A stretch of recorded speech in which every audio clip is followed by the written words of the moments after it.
Think about every person you've been confused about, every situation where you couldn't tell if it was real or imagined, every moment you replayed trying to figure out just what it meant.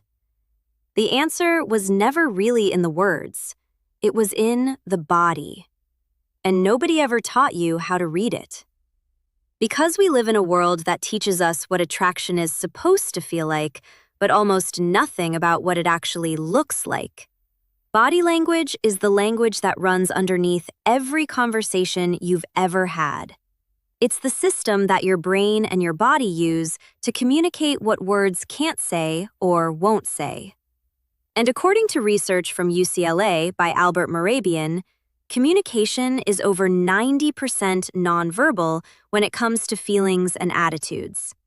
Which means if you're only listening to what people say, you're missing almost the entire story. Today, we're going to go through all 17 signs, the ones your body already knows how to send, and the ones you've been missing in the people around you. And more importantly, what to do with each one when you spot it. Because reading the signal is only half the job. Knowing how to respond is what separates people who connect from people who just wonder what happened. Stay with me, because once you learn to read this language, you can't unlearn it.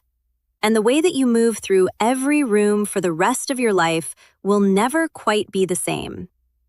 Now, before we get into the science, here's something that you need to understand about why body language works the way that it does. Your body's not lying to you. It cannot. The limbic brain, the part that governs emotion and instinct, that responds faster than conscious thought. So before your date has decided whether they like you, their body has already voted. Before your colleague has processed whether they find you attractive, their feet have already turned towards you. The signals that we're about to cover aren't performances. They're involuntary outputs of a nervous system that's trying to get closer to something that it wants, which is exactly what makes them so reliable. Sign 1. They point at you with their body. So when someone's attracted to you, their torso, their knees, their feet, all of it turns in your direction. Even in a group, even when they're talking to someone else. Social psychologist Desmond Morris called this body pointing, the unconscious orientation of the physical self towards whatever the brain finds most compelling. So next time you're in a group setting, forget the faces, just look at the feet. Feet don't lie. They always point towards what and who the person actually wants to be facing. So what to do if someone you like is doing that towards you? Mirror it. Turn your body directly towards them. This signals reciprocity without saying a word. Sign 2. They reduce the distance. We each carry an invisible bubble of personal space. For most acquaintances, that space is maintained. But someone who is pretty attracted to you, they're going to quietly, gradually close it. They find reasons to stand closer. So they're going to lean in when they speak. They're going to sit at the end of the bench that puts them nearest to you. Edward Hall, the anthropologist who coined the term proxemics, he identified intimate space as anything under 18 inches. So if someone is voluntarily and repeatedly entering that zone with you, that's not accidental. That's the body trying to narrow the gap between where it is and where it wants to be. Here's what to do. Don't back away. Hold your ground or close it slightly. You're giving them confirmation without having to say a word. Sign 3. Their pupils dilate when they look at you. This is one of the most involuntary signals on the entire list. Pupil dilation is controlled by the autonomic nervous system, so the part of you that also manages your heartbeat and your breath. When the brain encounters something desirable, the pupils expand to let in more light, more detail, more of what it wants to see. Research from the University of Chicago has shown that people rate images of faces with larger pupils as more attractive, and they don't know why. They just feel it. If someone's pupils expand when they look at you, especially when the lighting hasn't changed, then their nervous system just told you something that their mouth hasn't said yet. What to do? Hold eye contact with them just a beat longer than usual. Not a stare, just a hold. That acknowledges the signal and returns it without having to name it. Sign 4. They find excuses to touch you. Not in a boundary-crossing way, in the small, almost accidental way that reveals everything. A hand on your arm when they laugh, brushing your hand when they pass something, a touch on the shoulder when they're making a point. Touch researcher Tiffany Field at the University of Miami. She's shown that the skin is the most direct pathway for social bonding. And when someone's attracted to you, the nervous system begins to seek physical contact, slowly, incrementally, just testing whether the touch is welcome. These tiny touches are not accidents. They're feelers. They're your body saying, "Can I get closer?" So if this happens, here's what to do. Respond warmly. A smile, a quick touch back, continuing the conversation without retreating. You're confirming that contact is safe. Sign 5. They mirror your movements. If you lean back, they lean back. If you cross your arms a few moments later, they might cross theirs too. If you slow your speech, theirs slows down too. This is called isoprasm. It's the automatic, unconscious mimicry of another person's posture and behavior. Neuroscientist Victorio Gales's research on mirror neurons shows that our brains literally simulate the actions of people that we're connected to. Mirroring is your body's way of saying, "I'm attuned to you, I'm in sync with you, and I want to be like you." When you notice someone consistently echoing your physical behavior, you're watching attraction happen in real time. Here's what to do. Test it deliberately.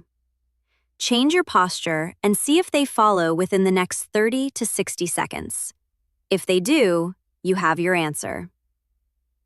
Sign 6. Their voice changes around you.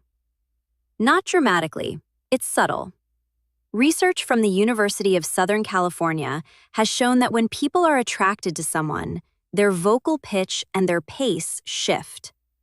Women's voices, they drop slightly, becoming warmer.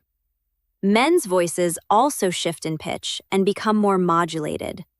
There's also a slowing down. So, the same way that you slow down when you want to stay in a conversation, pay attention to whether someone's voice sounds different with you than it does with others in the room. If the tone softens, the pace slows, the volume drops just slightly, you might have graduated from acquaintance to someone that they want to linger with. Here's what to do. Slow your voice down. Bring your volume down slightly. You're creating a sonic intimacy that separates your conversations from the rest of the room. Sign 7. They make themselves more visible to you. Watch for the person who suddenly sits up straighter when you walk in, who adjusts their hair or their clothes the moment that they see you. The person who positions themselves where you can't miss them. This is called preening, and it's entirely involuntary. Primatologist France DeWalt documented this in both animals and humans. When we detect the presence of someone that we're attracted to, our bodies immediately begin self-presentation behavior. We make ourselves bigger, cleaner, more visible. If someone straightens up when you enter the room, they just told you something important without even opening their mouth. Here's what to do. Acknowledge them directly and early. A greeting, eye contact, a genuine smile, you're confirming that you saw them and that it mattered to you. Sign 8. They hold eye contact just a fraction longer than necessary. We look at people all the time without it meaning anything, but there's a specific quality of eye contact that's just different. It's a hold that goes just past the socially neutral point before breaking. Psychologist Zick Rubin at Harvard found that couples in love spent far more time in mutual gaze than strangers or friends. When someone's attracted to you, they struggle to look away. Their eyes are trying to gather information about you, to feel connected, to hold that moment just a little bit longer than the conversation requires. If you catch someone's gaze and there's a pause before either of you breaks contact, something is being communicated in that pause. Here's what to do. Don't rush to look away. Let the moment land. A slow, natural break, like looking down or to the side, is far more powerful than a quick glance away. Sign 9. They laugh more around you and at things that aren't that funny. Laughter is one of the most reliable attraction signals on this list, and it's probably one of the most underestimated.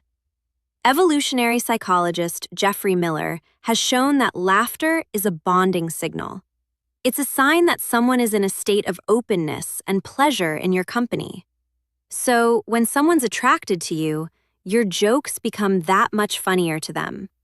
Your observations become wittier, and the threshold for laughter just starts to lower. You don't need to actually be funnier. You just need to be the one that they want to connect with. If someone laughs easily and often in your presence, probably more than the material warrants, that's not politeness.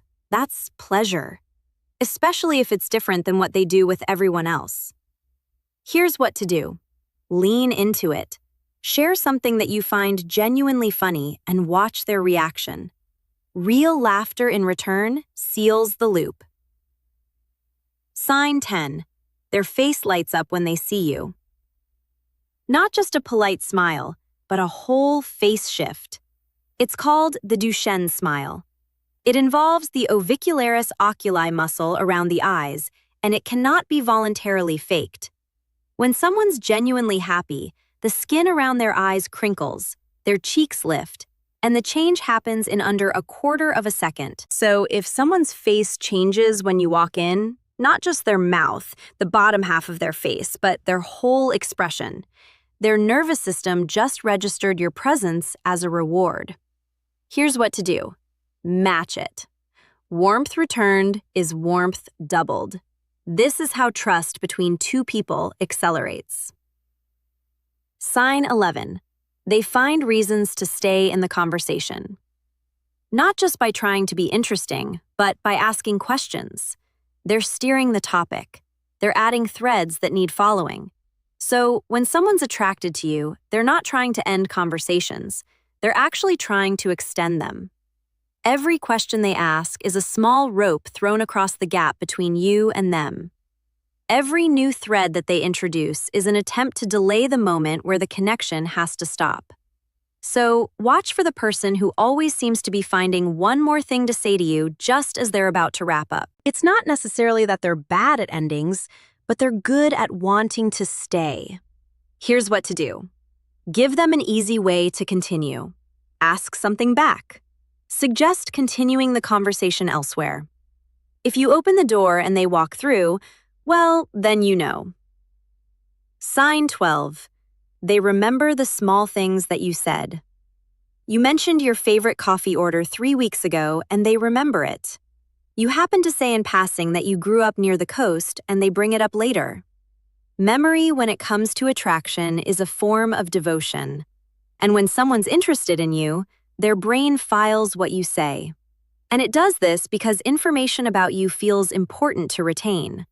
Neuroscientist Antonio Damasio's work on emotion and memory shows that we encode information more deeply when it's emotionally significant. So, if someone is retaining the small, unremarkable details of your life, their brain has flagged you as significant. Here's what to do. Acknowledge it not with surprise, but with warmth. Saying you remembered that is 4 words that make someone feel seen in a way that deepens attraction instantly. Sign 13.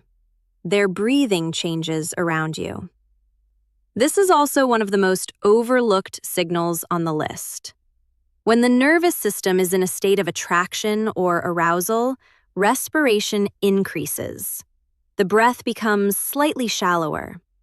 Sometimes you'll notice this as a small pause before they speak, a slightly faster rate of speech, or a quiet intake of breath when you make eye contact. It's your body responding to the presence of something that it wants. So, if you notice someone's breathing change when you're close to them, when they hold it slightly or when it quickens, their automatic nervous system just gave you the most honest reading it knows how to give. Here's what to do. Slow down your breath deliberately. A calm, regulated nervous system is unconsciously contagious. You will bring them down into the connection rather than letting the moment scatter. Sign 14. They protect you physically. This is not a dramatic move, but it is instinctive. It might be a hand at the small of your back guiding you through a crowd, moving between you and traffic when you're walking on the road, blocking the door open so that you can pass. These are all protective behaviors, and they're rooted in evolutionary biology, and they're documented extensively in primatology research. They are the body saying, "I'm aware of your safety. I am including you in my circle of concern.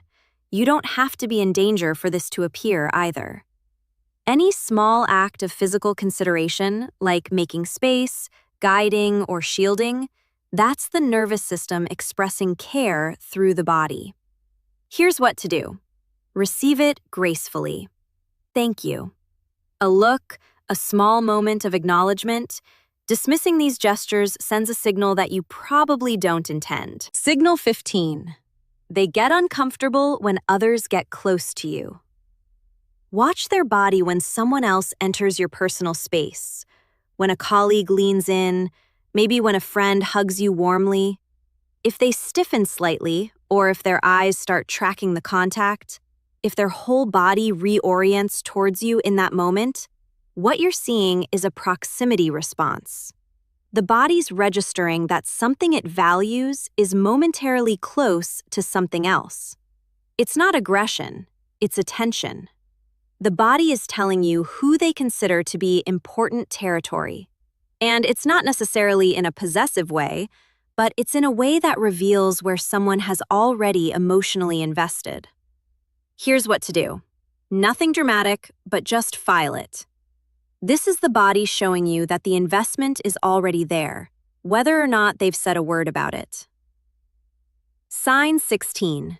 They tilt their head when you speak. The head tilt is one of the most disarming and genuine signals of engagement and interest that the human body produces. It's a vulnerability display, exposing the neck, the most physically vulnerable part of the body, to the person in front of you. Well, in attraction research, it consistently appears as a signal of both interest and trust. When someone tilts their head as you speak, they're not just listening. They're communicating that they are open to you. They're not guarded with you. That the words that are coming out of your mouth are worth turning their whole self toward. Here's what to do.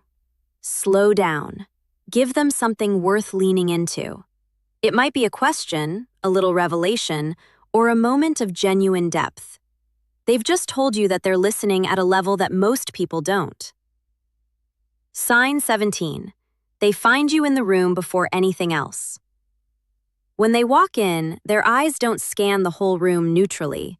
They just find you first. When they're talking to someone else, their glance crosses the room and it lands on you. Not for any reason, but just because that's where their attention defaults. This is called social referencing. It's an automatic orientation of attention towards the person who matters most in a given environment. It's the body's way of continuously checking in with what it values. If you notice that you're consistently the first place that someone looks when they enter, or the person that they keep returning to visually throughout a gathering, you're not imagining it. You are their reference point. Here's what to do. When your eyes meet across the room, hold the moment. Don't look away first, because this is the conversation that happens before the conversation. Here's what all 17 of these signs have in common. None of them require words. None of them are performances. They are involuntary, honest, unedited outputs of a nervous system that has already made a decision, even if the person hasn't consciously admitted it yet. The body leads and the words follow, sometimes by days, sometimes by weeks, sometimes even by years. And here's the other thing. These signals work in reverse, every single one of them. If you understand what attraction looks like in someone else's body, then you understand what you're broadcasting with your own. The way that you point your body, the space that you close or you keep, the eye contact that you hold or you break, the way that your face changes or doesn't when a certain person walks in. You're already having this conversation. You've been having it your whole life. The only question is whether you're now having it consciously.